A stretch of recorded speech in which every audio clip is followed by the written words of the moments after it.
Bienvenue les amis, j'espère que vous allez bien et que vous vous protégez du soleil. Aujourd'hui, je vais vous partager l'expérience qu'a vécue une abonnée et sa fille. Cette histoire, elle est insolite. Insolite pourquoi? Parce qu'elle parle de tauromachie, de toréador, de corrida. Écoutez plutôt.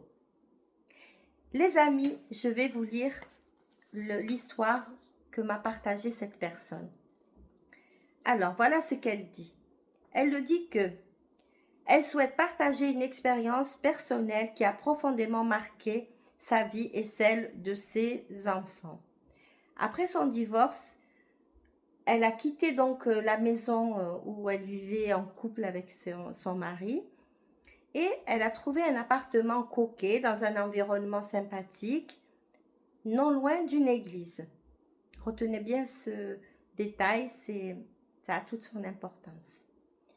Donc, la vie allait bien, elle était libérée de toutes les contraintes et de tous les malheurs qu'elle avait vécus auparavant. Et c'était vraiment un nouveau départ pour elle et pour ses enfants.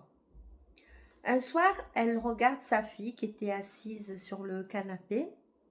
Et là, elle a remarqué que sa fille ne se sentait pas à l'aise dans ce nouvel environnement. Elle était souvent inquiète et anxieuse. Un soir donc, ce soir-là, elle a décidé de lui parler en toute intimité, de mère à fille. Elle nous dit qu'elles ont échangé au sujet du lycée, des nouveaux amis. Elle a essayé de la rassurer, mais soudain le regard de sa fille s'assombrit.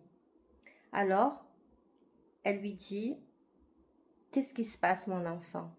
Et là, la jeune fille lui confie une immense frayeur. Elle lui dit qu'elle voyait un taureau et un toréador comme tout droit sortis d'une corrida. Cette révélation l'a profondément troublée à la mère.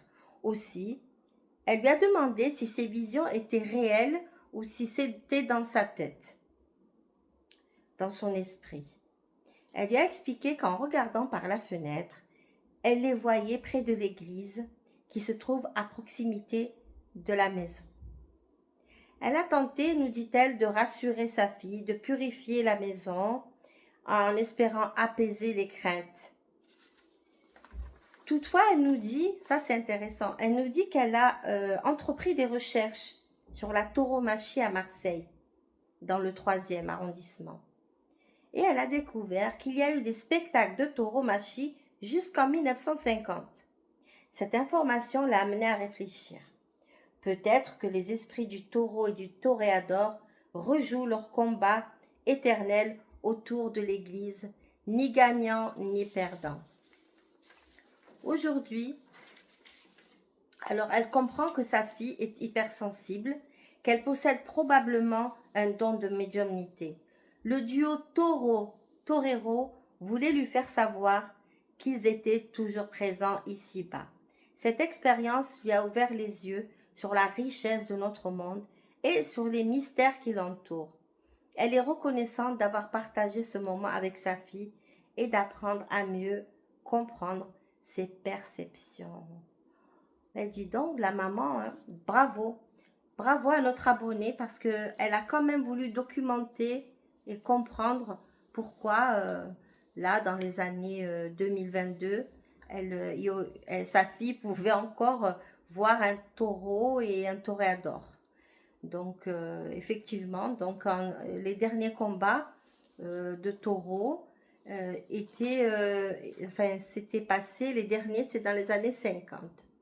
Voilà de quoi nous faire réfléchir sur notre environnement, sur les cycles indéfinis de scènes imprimées dans le temps comme ça, qui sont vraiment très très difficiles à comprendre pour le commun des mortels, mais pour un médium, quelqu'un d'hypersensible, quelqu'un d'initié, eh bien c'est quelque chose de presque naturel. Dites-moi ce que vous pensez de cette vidéo. Abonnez-vous si ce n'est déjà fait. Et à très bientôt pour une prochaine vidéo.